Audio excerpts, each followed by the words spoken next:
A paz do Senhor a todos, irmãos. Estamos aqui mais uma vez com um novo vídeo para todos e estamos com um tema, o que a Bíblia diz sobre o anticristo. É um tema atual que muitos comentam, que muitos falam e muitos também não conhecem. Então estamos aqui para esclarecer algumas dúvidas segundo a palavra de Deus, né? E o texto que nós vamos ler agora diz assim: Filhinhos, é já a última hora. E como ouvistes que vem o anticristo, também agora muito se tem feito anticristo, por onde conhecemos que é já a última hora. 1 João, primeira epístola de João, capítulo 2, versículo 18. Nós temos aqui um versículo-chave para a nossa mensagem de hoje. Essa epístola aqui de João é a única que usa a expressão anticristo. Nos outros livros que relatam o assunto, usa uma expressão de outras maneiras, como o apóstolo Paulo, como Daniel e alguns outros. Jesus, né? Jesus chamou de o abominável da desolação, como está em Daniel. Ele usou a mesma expressão que o profeta Daniel. Mas existem outras palavras referentes ao anticristo, outros títulos, né, vamos dizer assim. Então, por não examinar as escrituras sagradas, pouco sabe que o anticristo governará o mundo por 7 anos, período chamado na Bíblia de a Grande Tribulação. Ou seja, a Grande Tribulação será um período que ocorrerá, que iniciará após a vinda de Jesus, quando ele arrebatar a sua igreja para levá-la ao céu. Então, a grande tribulação começa a partir daí. É um assunto muito conhecido de quem já ouviu essa mensagem e quem conhece a Bíblia Sagrada. Então, trazemos esse assunto para recapitular apenas, né? Aqueles que não conhecem vai passar a conhecer. Então, por que o anticristo aparecerá? A Bíblia mostra que ele se engrandecerá com a saída do Espírito.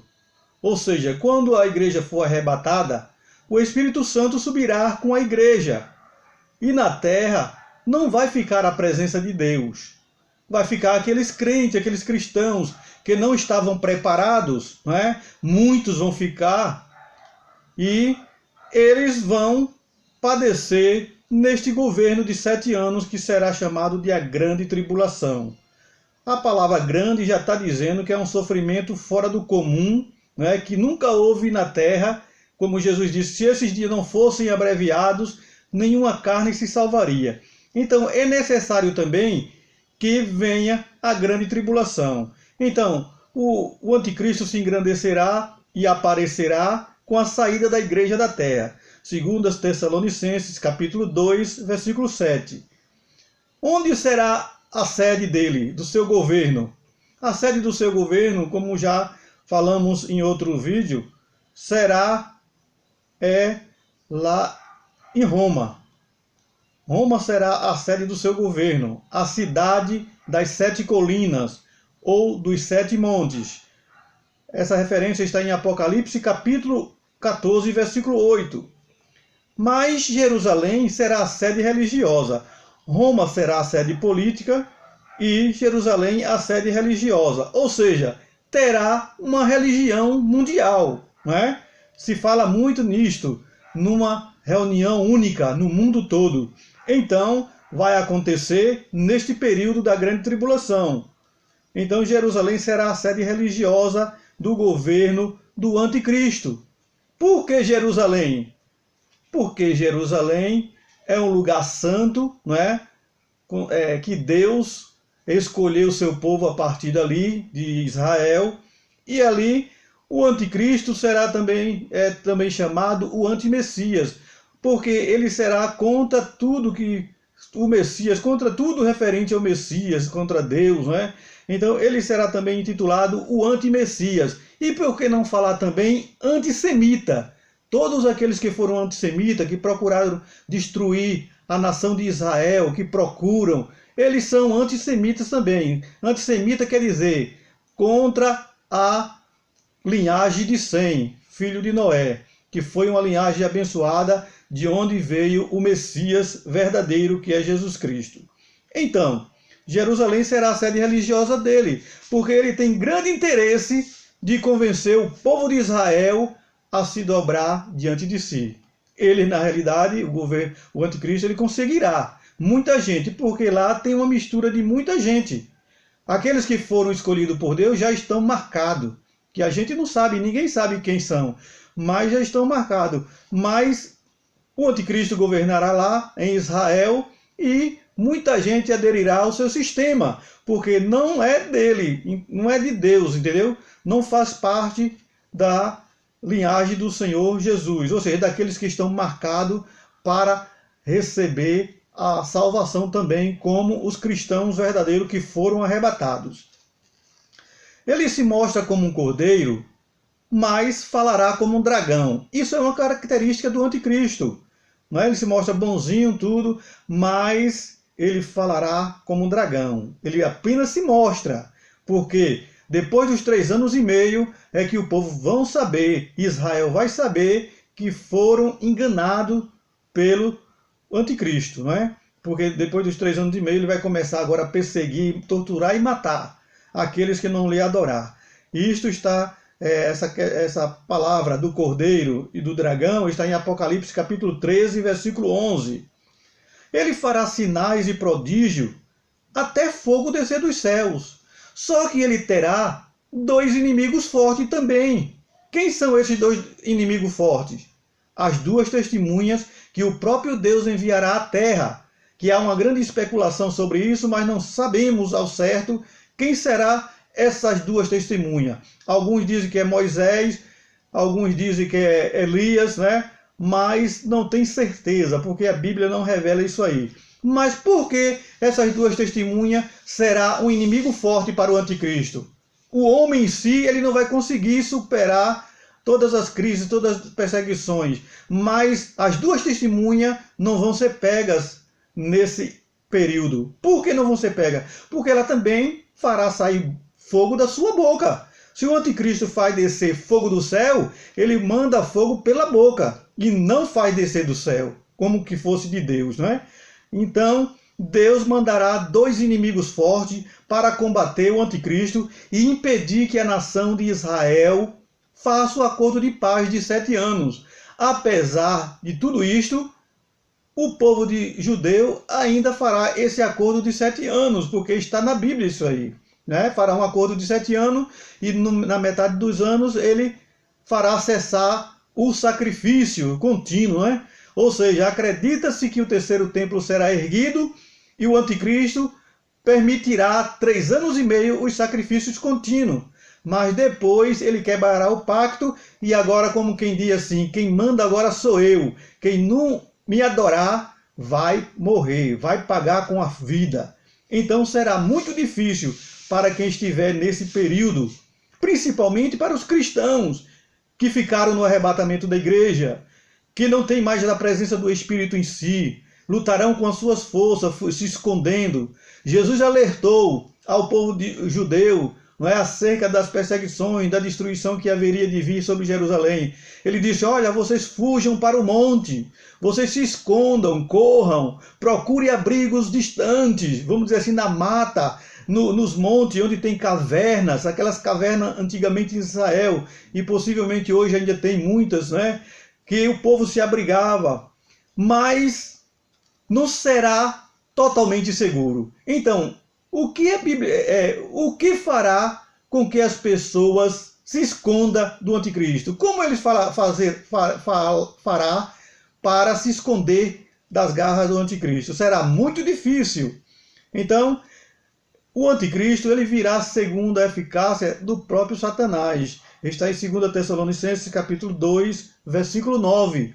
Ou seja, o diabo dará todo o poder e autoridade para que a besta, o falso profeta, o anticristo, todos os 3, eles dominem sobre a terra. E quem não se dobrar a eles vai perecer. Glória a Deus. Então, ele instalará o seu lugar nos lugares mais sagrados de Israel, ou seja, ele abominará todos os lugares sagrados de Israel. O templo, em primeiro lugar, o cenáculo, aquele cenáculo onde Jesus fez a última ceia, não é?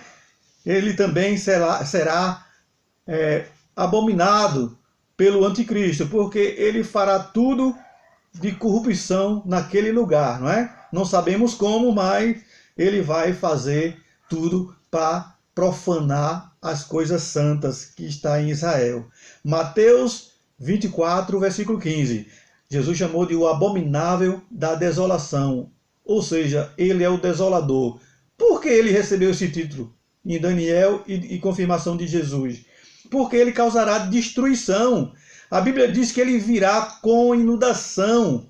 No livro de Daniel fala sobre isso. Ele virá com inundação. Ou seja, ele vem abrangendo todo mundo. Ninguém escapará das suas mãos. E quem escapar vai ser um número bem pouco, porque a Bíblia diz que bem-aventurado aqueles que chegam, né, até o fim de 1.260 dias, ou seja, 3 anos e meio. Então, bem-aventurados são esses. Mas é um número bem irrisório, bem pequeno, que a gente não sabe. Outra característica do anticristo é que ele falará coisas grandiosas. O que quer dizer isto? O que é que a Bíblia quer dizer para nós?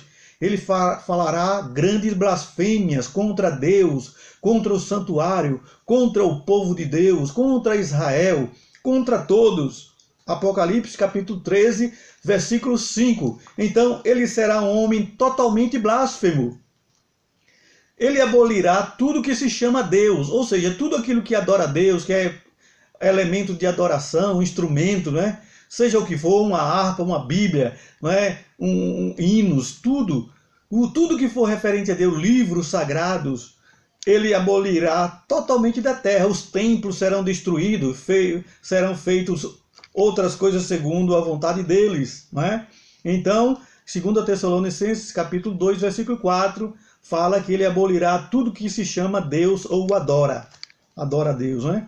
Então, ele enganará todos que hão de perecer. Todos aqueles que hão de perecer serão enganados facilmente por ele, porque o povo gosta de uma mudança radical. O povo gosta de uma mudança que parece ser melhor, mas não procura consultar a palavra de Deus. A palavra de Deus mostra que muitos seguirão esse rumo, não é? Do anticristo, seguirão a ele, porque achará que será favorável a todos. Mas depois dos 3 anos e meio, Israel e todos vão ver que realmente foram enganados. Ele prosperará até que o tempo da ira se complete. Daniel capítulo 11, versículo 36. O que quer dizer isto? Ele terá prosperidade em tudo que ele vai fazer. Ele vai acumular grandes riquezas, Daniel capítulo 11, versículo 13, 38 e 39, e ele vai ser próspero em tudo. Então, ninguém vai poder competir com ele aqui na terra, nenhum presidente, nenhum governador, nenhum político, ninguém vai poder competir com ele, vão tudo se curvar a ele, porque ele reunirá ainda 10 reis ao seu comando. Daniel capítulo 7, versículo 24, Apocalipse capítulo 17, versículo 12. Ele terá um comando sobre 10 nações, 10 reinos. Será somente ele que matará as 2 testemunhas.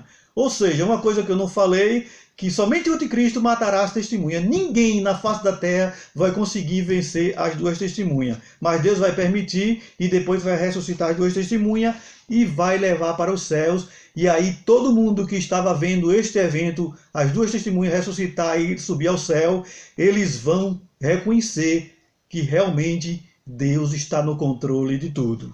Glória a Deus. Ele vencerá os santos depois dos 3 anos e meio da grande tribulação. Ou seja, os santos serão vencidos. Apocalipse capítulo 12, versículo 14. Esses santos aqui são aqueles que ficaram no arrebatamento da igreja, que por algum motivo não estavam preparados e ficaram no arrebatamento da igreja. Então temos que lutar, pedir a Deus misericórdia, orar para sermos achados dignos de herdar a vida eterna, porque os dias serão maus. Mas o anticristo ele não conseguirá evitar a queda do sistema babilônico mundial e o colapso econômico no mundo todo. Ele não conseguirá evitar isso aí, não é? Por quê? Está em Apocalipse capítulo 18, versículo de 1 a 24, essa história, né? Que ele não conseguirá, não diz totalmente assim, mas mostra que ele não conseguirá vencer, evitar a queda do sistema mundial babilônico e o colapso econômico mundial. Ele nega tanto o Pai como o Filho, 1 João 2,22, ou seja, todos aqueles que negam o Pai e o Filho, Jesus é Deus, ele é do anticristo, né? Isso é claro e evidente. Também ele acumulará grandes riquezas, eu já falei, mas por fim o Senhor desfará com assopro da sua boca. Então, ele desfará com assopro da sua boca, ou seja, quando Jesus chegar dizendo, né, porque o Senhor descerá do céu com alarido, com voz de arcanjo e com a trombeta de Deus, será uma voz imperiosa, uma voz de autoridade suprema, e quando ele começar a falar, o anticristo será preso num abismo por 1000 anos, e a besta e o falso profeta, eles serão lançados vivos no lago de fogo, que arde com fogo e enxofre. Então, essa é a segunda morte. E então Jesus fará o assopro, né? Ou seja, ele virá com voz de arcanjo, falando com autoridade, e só as suas palavras ocorrerá esta situação. A destruição não é aniquilamento, não é deixar de existir, porque os espíritos em si não deixam de existir. Então Deus preparou um lugar para eles, porque os espíritos não morrem jamais. Mesmo criados por Deus, eles não morrem jamais, não perecem, perecer no sentido de ir para o tormento eterno, mas não deixam de existir, como dizem alguns. Então, que Deus abençoe a todos, que busque conhecer a palavra de Deus, porque o dia está perto, estamos chegando, os últimos dias. Hoje só se fala de oitavo. O oitavo rei, Apocalipse 17, versículo 11, é o anticristo. Então, hoje se mostra muitos, né, comerciais, carro, oitavo para lá, oitavo para cá, mas Jesus está voltando e Ele quer que todos nós estejamos preparados. Que Deus abençoe a todos. Eu agradeço em nome de Jesus.